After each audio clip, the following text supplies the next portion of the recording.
Shut up and sit down.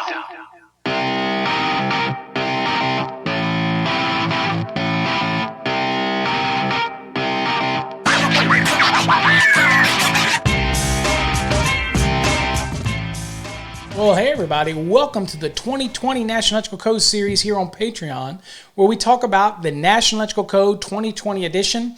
We've moved our way through Article 90, moved our way through Article 100, a lot of real important definitions. We just started into Article 110, and now we're at the part 2 where we're going to start with 110.14, dealing with terminals and terminal limitations and all that good stuff. So we're moving through the program at a pretty good click, so hopefully you get something out of today's episode as well. So here we look at electrical connections, 110.14. Now, 110.14 is made up of an A, a B, a C, as you see here, as well as a D. So we're going to kind of look at each one of these as we move through it. Now, let's kind of pick up right here when we're talking about electrical connections. It says, because of different characteristics of dissimilar metals, for example, copper versus aluminum, these are two dissimilar metals, devices such as pressure terminals or pressure splicing connectors and soldering lugs shall be identified for the material that the conductor, for the material of the conductor, and shall be properly installed and used. So, when we're dealing with pressure terminals or pressure splicing connectors, things like that, we want to make sure that if it's rated for copper, you're using it for copper. If it's rated for aluminum, you're using it for aluminum. Okay, that's just basically what it's saying here. Now you will have terminal or pressure splice connectors that are rated for both. So important to understand whether or not I'm dealing with aluminum only, copper only, or one that's allowed like ALCU, which allows for you to either or with that terminal. Okay. Now, conductors of dissimilar metals shall not be intermixed in a terminal or splicing connector where physical contact occurs between the dissimilar conductors, such as copper and aluminum or aluminum and copper-clad aluminum, unless the device is identified for this purpose and condition of use, which again would be like an ALCU lug, which is designed for both copper and aluminum. Okay, then that would be acceptable. Now, it goes on to say materials such as solder, fluxes, inhibitors, or compounds, where employed, that's a significant statement there, not requiring them, but where they're employed. It says, shall be suitable for the use and shall be of the type that will not adversely affect the conductors, the installation as a whole, or the equipment that's associated with the oxide inhibitors, compounds, fluxes, solder, all that material. So what's the point here? Look. People ask me all the time, do I have to use an oxide inhibitor or an antioxidation compound with aluminum conductors? Only if the piece of equipment states it in its listing that you do that. Any other time, like panel boards, for example, those lugs are tested without any oxide inhibitor for aluminum or copper. So you don't necessarily have to use it. Now, is it a good recommendation to do it? Sure, you should always prepare your copper or your aluminum terminations to reduce any potential surface oxidation. But I can tell you with aluminum, as long as you leave the insulation on it all the way to the end of the conductor and not strip it until the time you're going to terminate it, usually you're going to be okay and it's not going to be a problem. All right? But oxidation takes place whether it's copper or aluminum.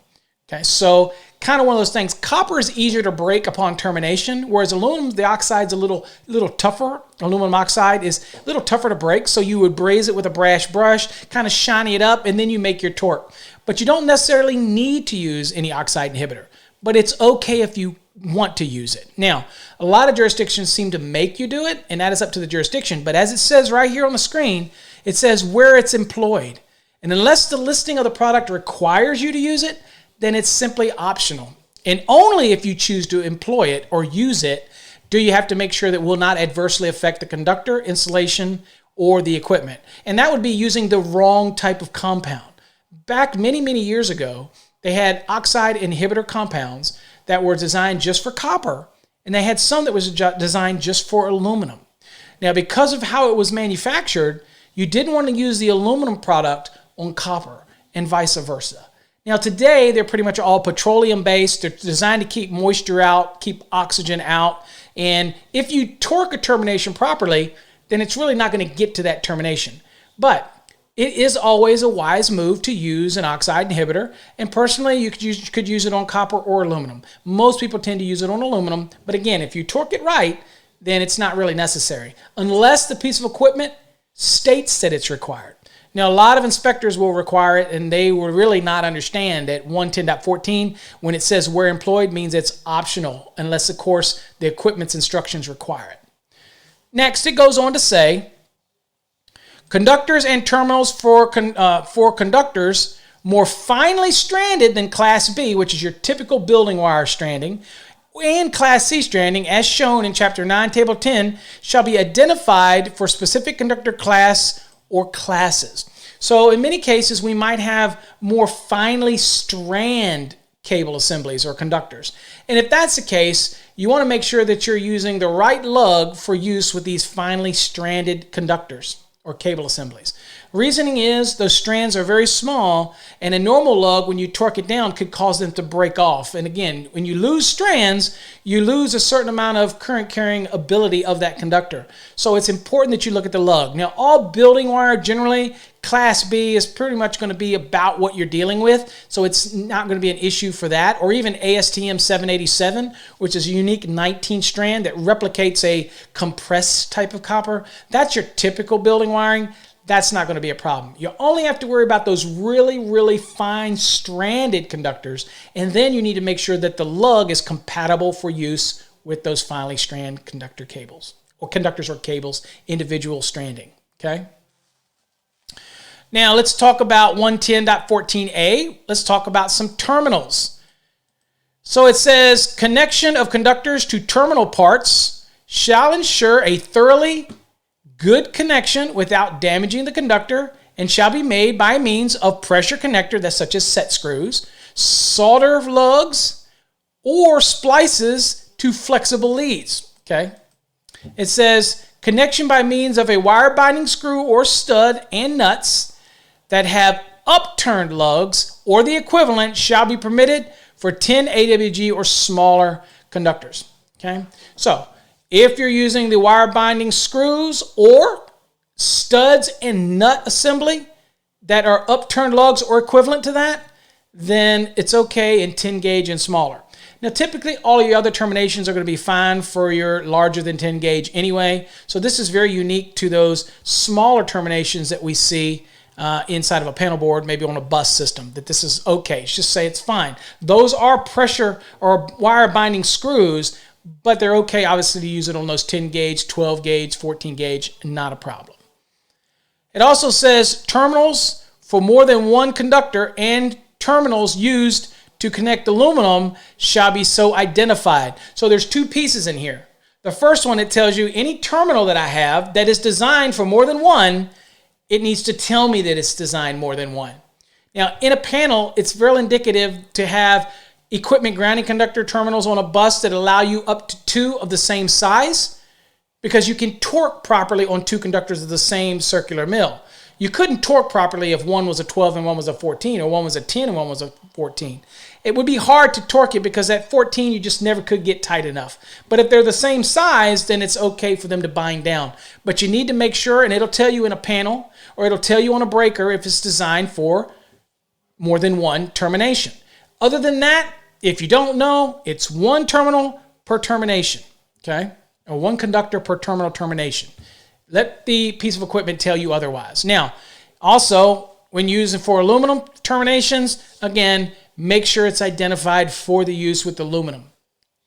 Next would be splices, 110.14b. So what's the deal with the splices? It says, conductors shall be spliced or joined with splicing devices identified for the use, or by brazing, welding, or soldering with a fusible metal or alloy.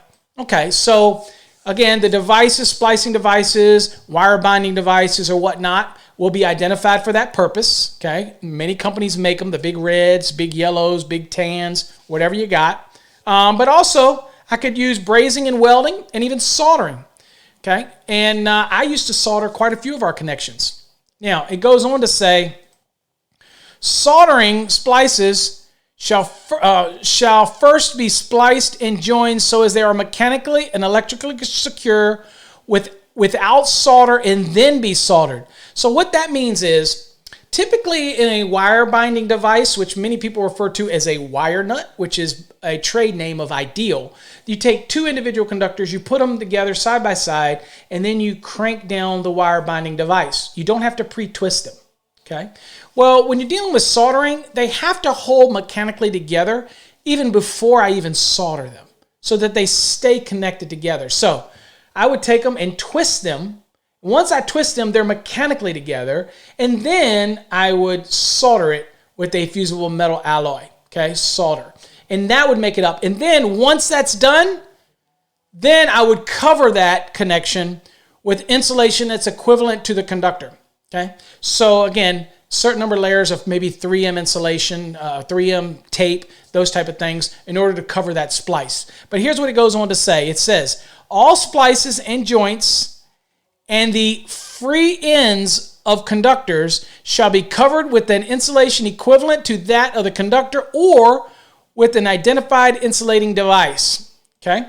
So a couple things that come to mind. Many people have heard of the little greenies. They call them green wire nuts, or that's, again, wire nuts, trademark of Ideal.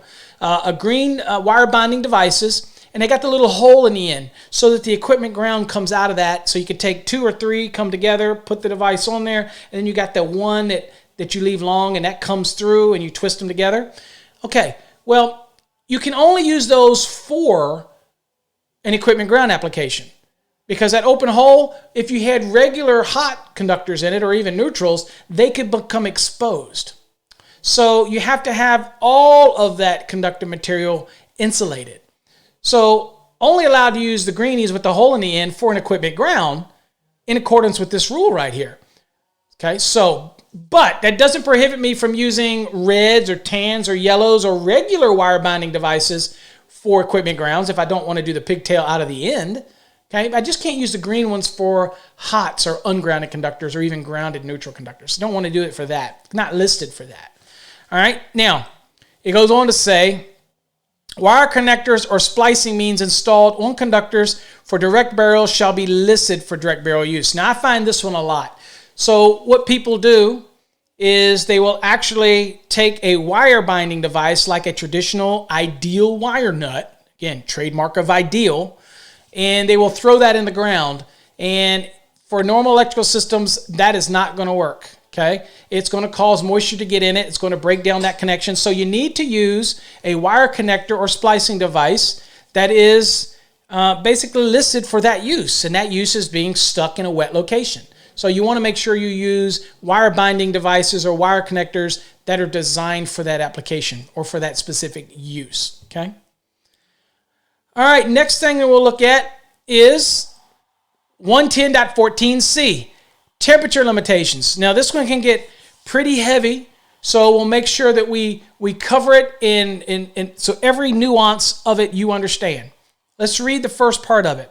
It says, because the reason I say this is because we're going to go throughout the NEC, and you're going to have to jump back to 110.14 a lot. Because when we're doing things like sizing breaker or conductors to breakers and everything, we're always going to need to remember terminal limitations. We need to know the wire type, we need to know its ampacity, and we need to know if terminal limitations are coming to a play here. So we want to make sure that we look at it so that any time further on in these lessons that we can come back and we know what we're coming back to. All right? So let's read it. The temperature rating associated with an ampacity of a conductor shall be selected and coordinated so as not to exceed the lowest temperature rating of any connected termination, conductor, or device. Okay, so great example here, just so we kind of get the flavor of what's going on. I could have a circuit breaker, I could have a conductor, and I could have a receptacle. The circuit breaker's temperature terminal could be rated different than the terminal that's on the device. And I have to worry about the lowest rated product, okay? Always the weak link effect. So the breaker could be rated at 75, but the terminal on the receptacle could be rated at 60, Well, 60 is the weak link. It's the lowest temperature value rating. So you would have to do it based on the lowest rating. That is your weakest link. Okay, so that's kind of what it's establishing right out the gate. Now, it says, conductors with temperature ratings higher than specified for the termination shall be permitted to be used for ampacity adjustment and correction or both. So this is important because this is what tells me that even though my lug on my breaker, let's say, was 60, now let's say that was 75, but my receptacle's termination for whatever reason was 60, it's saying, but you know what? I can use a conductor whose insulation is rated 90. And I get to apply any adjustment corrections from that 90 because that's the rating of the conductor. And so I'm adjusting everything based on that. Okay, so conductors with temperature ratings higher than what's specified at the terminations shall be permitted to be used for the adjustment and correction applications that will follow later in 310.15b and 310.15c, respectively, as we get there. Okay, so laying the groundwork down on how we would utilize this terminal limitation. Now, first one we come to is 110.14c1 equipment provisions. Now, check how this works. It's an A and a B here. Once you get the gist of it, then it becomes a no-brainer. And when you're doing calculations or you're looking at certain things throughout the code and in real life, it'll start to make sense now. Now, most of the time, everything's labeled and marked and everything is fine. You don't have to worry about it. But this is a provision here that allows you to be able to not overload a conductor based on terminal limitations for that equipment when you're not given maybe all of the information that you need. And on an exam question, for example, students always get these mixed up because they understand that we're setting up the tone for sizing, but then there's some allowances in here when we're using conductors with a higher ampacity value. Sounds confusing, but it's not. Let's look at it. Number one here, let's look at this. The determination of terminal provisions of equipment shall be based on 110.14c1a or is an important statement, it's this or that, or C1b. So we have 110.14c1a and we have 110.14c1b. Either or, depending on, again, what we're dealing with in ampacity, what we're dealing with conductor insulation ratings, and all those type of things. It'll make sense here in a second. Now, it says, unless the equipment is listed and marked otherwise, which usually it is, that's the key, but not always on an exam, got to always read the question. So it says, unless the equipment is listed and marked otherwise, conductor ampacities used in determining equipment terminal provisions shall be based on table 310.16 as appropriately modified in 310.12.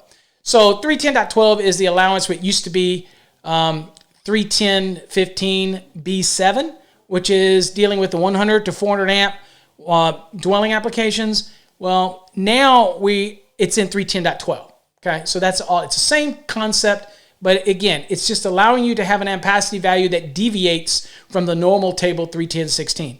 But for you and me, don't worry, because we're going to cover all of that when we get there as we move further in it. Let's kind of keep focused on the terminal provisions here. Number A, is that even true? Letter A says, termination provisions of equipment for circuits rated 100 amperes or less, or, here's the or, marked 14 AWG through 1 AWG shall be used only for one of the following. And we have a 1, 2, 3, 4. Okay, so let's kind of set the tone here what we're doing. Number one, so if I have a conductor and it's rated 60 degrees C, okay, then that's the rating, that's the terminal limitations. When I go to 310.16, that's the ampacity column I'm in. Now, if it doesn't have any other markings and the conductor has a 60-degree rating on it, insulation rating, or if I don't even know that, if I know that the circuit is 100 amps or less, and I notice, or I notice the conductors are marked 14 through 1, that's going to trigger my 60-degree ampacity value in 310.16. Okay, just keep it really simple. If it's dealing with equipment 100 amperes or less, that's one threshold, or marked 14 through 1 conductor, then I'm going to be 60-degree rated conductor. Now, that's if I didn't know anything on the markings, on the conductor, and I didn't see what a temperature was. I'm going to stick to the 60. Okay, most conservative value there. Now, number 2 says, okay, well, conductors with higher temperature ratings, such as 75 or even 90, can be used, provided the ampacity of each conductor is determined based on the 60 degrees C ampacity of the conductor size used. Now, what does this mean?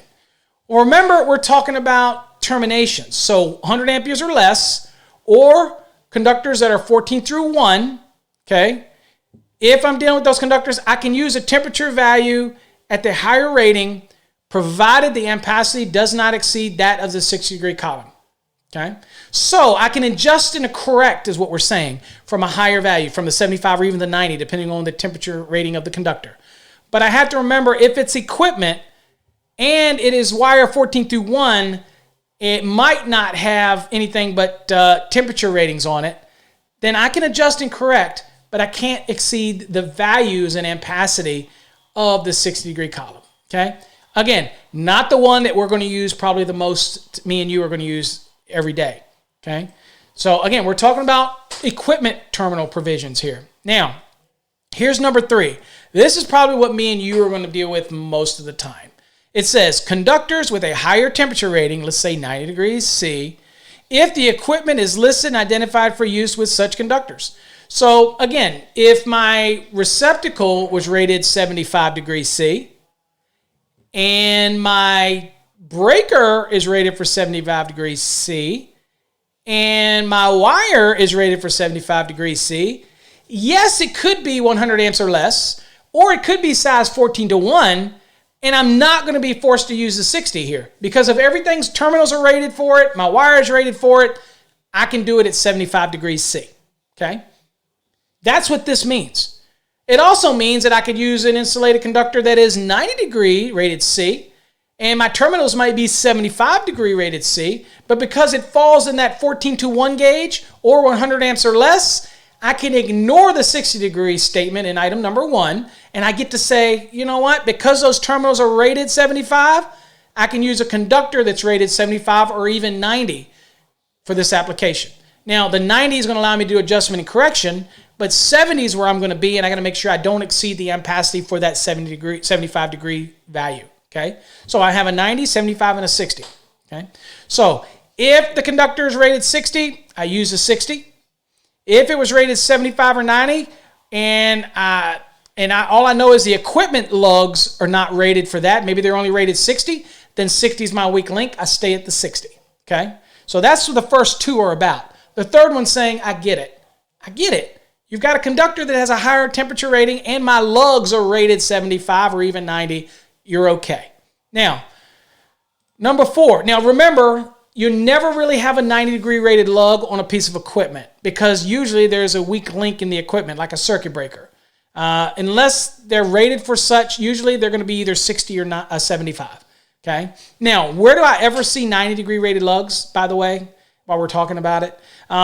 Sometimes I see 90 degree rated lugs in power tap or power distribution blocks. Or I might even see it in actual bus-to-bus open lugs that connect 2 buses together. Now, those lugs might be rated for 90, okay? So those are the kind of things that we want to, but none of them that are rated onto a piece of equipment is generally never going to be rated 90. But just be sure to check it because you never know. I'm just trying to go through the different sizing requirements. What I can promise you, if you don't know anything and it's 100 amps or less, or if the conductor's size, if you can identify it's 14 through 1, then you're going to be in the 60 degree column.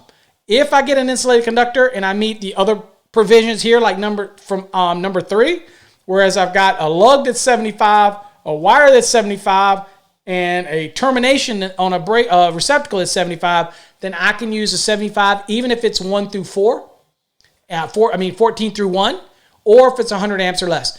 That is probably what me and you do all the time anyway, and we just kind of take it for granted because usually item number 3 here is the one that comes into play most of the time. Just be prepared if you're taking an exam that the question might not give you enough information. It might just say what the terminations are, and you need to know if it's 100 amps or less or 14 through 1 that you're going to be in the 60-degree column for ampacity. So this is really an exercise for an exam. In real life, you're usually always going to have 75-degree rated lugs at least, and you're going to use insulated conductors that are at least 75 or even 90. Okay. Now, even if they were 90, I'm allowed to do adjustment and corrections from 90, but I can't exceed the value under the 75. Why? Because of the lugs were limited to 75. I think you get it. All right, so let's look at the next one here, is item 4. Remember, we're still dealing with 100 amps or less or sizes 14 through 1, if that's the part that we do know. Okay. It says, for motors marked with the design letters B, C, and D, and I think most motors, to be honest with you, are probably going to be B. But anyway, motors marked with those, conductors having an insulation rating of 75 degrees C or higher shall be permitted to be used, provided that the ampacity of such conductors does not exceed 75 degrees C. Most terminations on motors are probably going to be 75 degrees C. I very rarely ever see 60, even if it's a motor under 100 amps. But just remember that if it's in design letters B, C, or D, okay, then those conductors, you want to assume it's 75 degree rating on those terminations, okay? If they're anything other than this, then just make sure what it states on the nameplate of the motor when you're working with it, okay? But usually if it's design B, which is most motors, standard motorized, it's going to be 75 degree terminations. Just make sure you look at your terminations. All right, and if it's any other than these, then you're going to have to fall back on what the ampacity values are based on 110.14c1a, 1 or 2, dealing with the fact that if it's 100 amps or less, or it's 14 through 1, then you're going to use the 60 degrees C. Okay? It's all you need to know the terminations to be able to do this. And the same with the motors. If it's design B, C, or D, 75 right out the box. If there's any other design, then you're just going to follow the normal rules you just did based on the conductors. The next one is B. Now the B is where we're dealing with over 100 amperes. So anything over 100. So it says termination provisions of equipment for circuits rated 100 amperes or that are marked for conductors larger than 1 AWG shall be used only for one of the following. Okay? Well, conductors that have a rating of 75 degrees C are going to be utilized here for this application. Of course, your ampacities are going to fall in the 75 degree column. But what we probably use the most, even in this case, because most of our conductors have a 90 degree rated, like THHN, T thermoplastic, 2 H's equal 90 degrees in a dry location, and the N is a nylon. A THWN is thermoplastic, 1 H is 75, the W is wet, the N is a nylon, but you have a -2 on there. If it is a -2, then that means it's really 2 H's, so it would be THWN-2, so then it's 90 degree in a wet location. That's why it's so important to understand the nomenclature on the wire itself, okay? Because it's not necessarily going to tell you that it's 75 or that it's 100, that it's 90. It's not necessarily going to say that, all right? So you just got to know wire, okay? And you probably do as an electrician. You've learned all that. So here's what number 2 says. It says, conductors with higher temperature ratings, such as 90, which would be higher than the 75, provided the ampacity of such conductors does not exceed the 75 ampacity of the conductor size used, or up to their ampacity if the equipment is listed and identified for use in such condition. Okay? Now, that means if the lugs were listed at 90 degrees C, then I could use 90 degrees C. Very rare, but if they were, I could. Other than that, I'm going to be limited to 75 degrees C in this application. Now, again, I can use 90 for adjustment and corrections. That's what it said in the charging statement of this whole lesson. Ultimately, at the end of the day, all I'm doing is applying adjustment and correction to a higher value under 90 degrees C in order to finally see if I still have a conductor that can handle the ampacity that's necessary, and if it does not reduce my ability to still stay in the conductor that I want within the 75 degree column, okay? If you don't understand any of that, go watch my derating demystified video that's over on our YouTube channel. It really does explain it a little better. But this is probably, in the simplest form, what me and you do every day. We start out with it's over 100 amperes, or if it's larger than 1 gauge, so 1 aught and larger, I am pretty much going to use a 75 degrees C column. But I'm going to use a conductor with a 90-degree insulation because if I have a condition of use like more than 3 current conductors or an ambient temperature that's other than 30 degrees Celsius, then I need to do something. And I want to start from the 90 degree, provided after I apply all those rules, I want to make sure I still have a conductor that is capable to handle the load. And I'm still going to be firmly in the 75-degree column. Okay, so that's the easiest way to understand, and that's how we apply it. Now, in the real life, we really got to remember that the thresholds for the termination in the equipment is 100 amps or less, or over 100 amps. If it's 14 through 1 gauge on that equipment, that's what it says, the type of conductor that's to be used for it. Gives you the size that they want. If it's between 14 and 1, then I'm going to use 60-degree rated conductors, unless the terminals itself are there and they have a temperature rating that is higher than 60, 75 or 90, then I can use these other rules to be able to use that as well. But if I don't know anything, I'm always going to be at the 60 when I'm 100 amps or less and 14 through 1. And for exams, for example, and anytime I'm over 100, I'm going to be starting at the 75, and that's something to just keep in mind. Okay. We have 110.14 C2, separate connector provisions. It says, separately installed pressure connectors shall be used with conductors at the ampacities not exceeding the ampacity at the listed and identified temperature rating of the connector. Informational note, for example, it says, with respect to 110.14 C1 and C2, equipment markings or listing information may additionally restrict the size and temperature rating of connected conductors. That's such a true statement that even though these values are given here for 110.14, you could have an occasion where the equipment doesn't follow this. It might be more restrictive, and it says it right on the equipment. So while we have these rules here, it might be a conductor that is larger than 1 gauge, maybe a 2/0, but maybe the rules might restrict you to 60 degrees C. So it's really important to understand the rules, okay? All right, lastly, we're going to deal with, in this episode, we're going to deal with 110.14D, terminal connection torque. Now, a few cycles ago, or I guess I should say last cycle in the 2017, we had the reference to the calibrated torquing tool. Well, that created a problem because that wasn't the only way to be able to torque a conductor and get it down to a certain inch-pounds or foot-pounds. Now, people ask, what's the difference between inch-pounds and foot-pounds? And usually I tell people, up to a certain size of screw or termination, it'll be in inch-pounds. Once you get a little larger and bigger sizes, it'll switch over to foot-pounds. And inside your panel, you'll have a little torquing chart, and it'll let you know what the values are and what you need to torque it at. Everything that has a screw on it has some type of torquing value. There's NEMA values that talk about the torquing to connectors, which we know everybody runs around torquing like they should. I'm sure you torque every receptacle screw properly. Switches as well, I know you do. But at the end of the day, it was requiring you to use a calibrated torquing tool, and people really freaked out and said, man, I've got to have a calibrated torquing tool. It had a certificate to say it was calibrated. Didn't say how long or how often you had to calibrate it. Annually, biannually, I don't know. But now we've changed it a little bit. We took out that statement about calibrated tool, which is still an option if you want to torque it right. An inspector might want to say, well, show me that it's torqued. And you can use a torquing tool. He probably still wants to know if it's calibrated properly.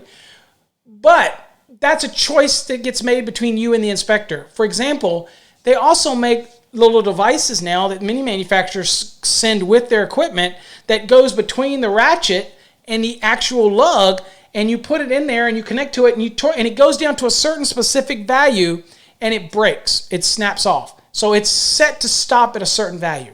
Okay? And there's other different options that the manufacturers could provide with their equipment in order to make sure that it is torqued properly. So with that said, we got rid of the term calibrated. And basically what it says is, and we also see that the name change now is called terminal connection torque. It says, tightening torque values for terminals connections shall be as indicated on the equipment or in installation instructions provided by the manufacturer. It says an improved means shall be used to achieve the indicated torque value. What does that mean to you and me? Approved means whatever the AHJ is okay with. If he wants you to torque it based on a torque wrench and that's what you're using, that's okay. As long as you meet the values they're happy with. If there's something that's provided by the manufacturer on their piece of equipment that allows it to be torqued properly, show that to the inspector and that's okay. Calibrated torquing tool is only one way to do it. And so now you've got other means to do it. And that's what we talk about informational notes. As you can see, all this in gray is new for the 2020 NEC. And this is some pretty good, this is informational notes that kind of give you some guidance. It says right here, look at the first one. It says, examples of approved means for achieving the indicated torque value include torquing tools or devices such as a shear bolt or breakaway style devices with visual indicators that demonstrate that the proper torque has been applied. That's one way of doing it.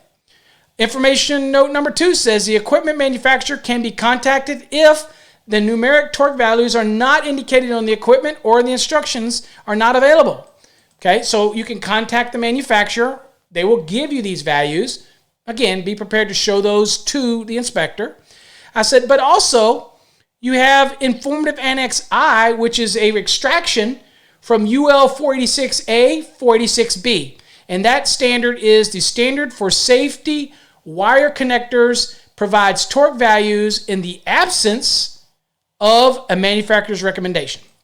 Okay, so if you just can't reach the manufacturer, they don't provide you with any data, and you still need to make these torques, we are going to have an Informative Annex I, an extraction from the UL standard that deals with safety wire connectors, and there are values in there that you can terminate to depending on the size of the termination of the lugs. Okay, so that's all for you in Informative Annex I. Remember, that is not enforceable. That is just good information. It's informational purposes only, but it is pulling you information from UL documents that help give guidance. And again, at the end of the day, if you can't get any help from the manufacturer or there's nothing in this manual, this is where you're going to have to go. Okay, rather than go buy a UL standard, here they're regurgitating it for you in Informative Annex I. Okay, so there's some benefits here. I think most of the manufacturers will give you guidance anyway, but it's just good to know. Okay. Also, additionally, it says informational note number 3. It says additional information for torquing threaded connections and terminations can be found in section 8.11 of the NFPA 70B 2019. That's the recommended practices for electrical equipment maintenance. So if you get a hold of that document, you'll see other additional information that might help you out about torquing connections and terminations in section 8.11 of that NFPA 70B document. I will remind you that all of those NFPA documents are available for free viewing over on the nfpa.org website. Just remember to get yourself a free account. Once you get that free account, then you can go to the different standards and then you can look them up, okay? All right, well, that's a pretty good lesson today. We wanted to keep these lessons as short so we understand them. So that was a better understanding of 110.14 and terminal limitations. Just remember, some of the key drawbacks here that we should have is that in an installation application, and all we know is what the equipment's ampere rating is, 100 amps or less, and all we know that it says that it takes conductor size 14:1, then we're going to be limited to the 60-degree column. Now, if the terminals marked on that equipment is rated for 75 and the breaker feeding it's rated for 75, then we can use a conductor that is rated 75 or even 90. Okay? So those are the kind of applications. Now, if I know that the conductor is rated 75, but I don't have any idea about the terminations, they have no markings on the terminations, and it's 100 amps or less, or 14:1, so we know the conductor, then I can use the 75 degree, but the insulation's fine, but I'm still limited to 60 because I really don't know what those terminals are rated for, and they fall within that scope, right? Now, what if that equipment says that the lugs are 75 and the breaker's rated 75? then I can use a conductor with insulation that's rated 75 or 90, which is higher than the 60. And that's okay, perfectly fine. And I can do my adjustment and corrections from the 90 as I've always done if it's THHN, THWN-2, for example. No problem. So that's the A. Now the B told us, hey, we're going to use 75-degree ratings on anything that is over 100 amperes or anything larger than 1 gauge.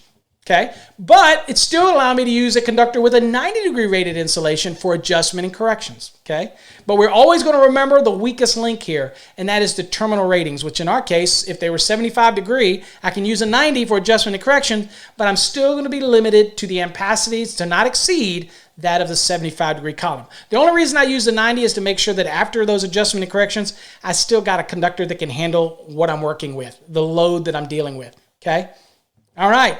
That's kind of a summary of what we dealt with here in 110.14. Hopefully you got something out of it. Until next time, folks, stay safe and God bless. Shut up and sit down.